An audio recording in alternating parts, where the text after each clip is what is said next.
विक्रम और बेताल।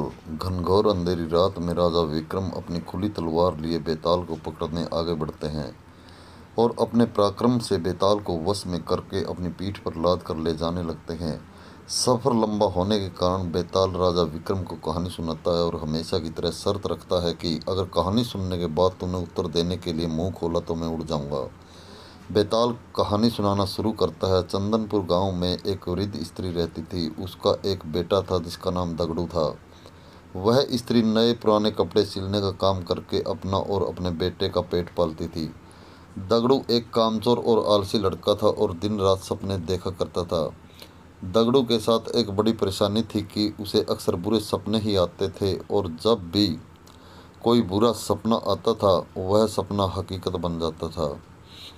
एक दिन दगड़ू को सपना आता है कि कुछ लोग नवविवाहित दंपत्ति और बारात को लूट रहे हैं और उनसे मारपीट भी कर रहे हैं।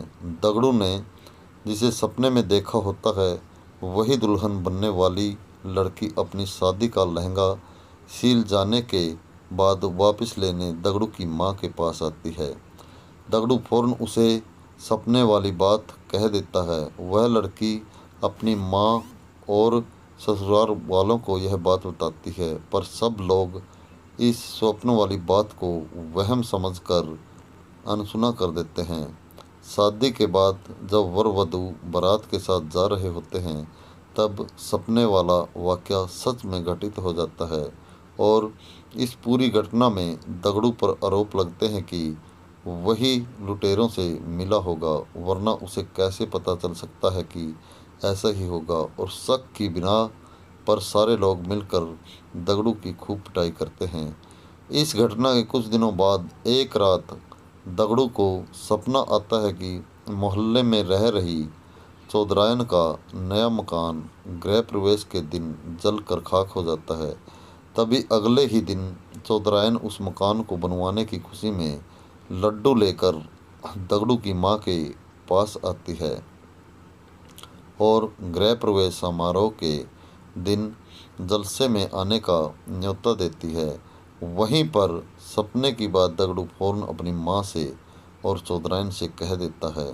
चौधरायन गुस्से से लाल पीली हो जाती है और उल्टा दगड़ू की माँ को ही कहने लगती है कि तुम्हारा बेटा ही काली जुबान वाला है और उसके बोलने से ही सबके साथ अनर्थ हो जाता है। चौधरायन गुस्से में जली कटी सुनाकर माँ बेटे को भला बुरा कहकर वहाँ से चली जाती है। गृह प्रवेश समारोह के दौरान कोई घटना ना हो इसके लिए पक्के इंतजाम किए जाते हैं, पर फिर भी किसी न किसी तरह आग की चिंगारी चौधरायन के भव्य मकान के पर्दों में लग जाती है और देखते देखते रौद्र रूप धारण करके पूरा मकान जलाकर खाक कर देती है। क्योंकि दगड़ू इस बारे में पहले ही बोल चुका था, इसलिए सब उसे काली जुबान का बोल उस पर टूट पड़ते हैं और उसे मारकर गांव से निकाल देते हैं। दगड़ू समझ नहीं पाता है कि लोगों को सच सुनकर उसी पर क्रोध क्यों आता है। खैर, दगड़ू एक दूसरे राज्य चला जाता है। वहाँ उसे रात की पहर में महल की चौकीदारी करने का काम मिल जाता है। वहाँ के राजा को अगले दिन सोनपुर किसी काम से जाना होता है, इसलिए वह रानी को कहते हैं कि उसे सुबह जल्दी उठा दे। दगड़ू रात में महल के दरवाजे पर चौकीदारी कर रहा होता है। तभी अंधेरा होने पर उसे नींद आ जाती है और फिर उसे सपना आता है कि सोनपुर में भूकंप आया है और वहाँ मौजूद सभी व्यक्ति मर गए हैं। दगड़ू चौंक कर जाग जाता है और अपनी चौकीदारी करने लगता है।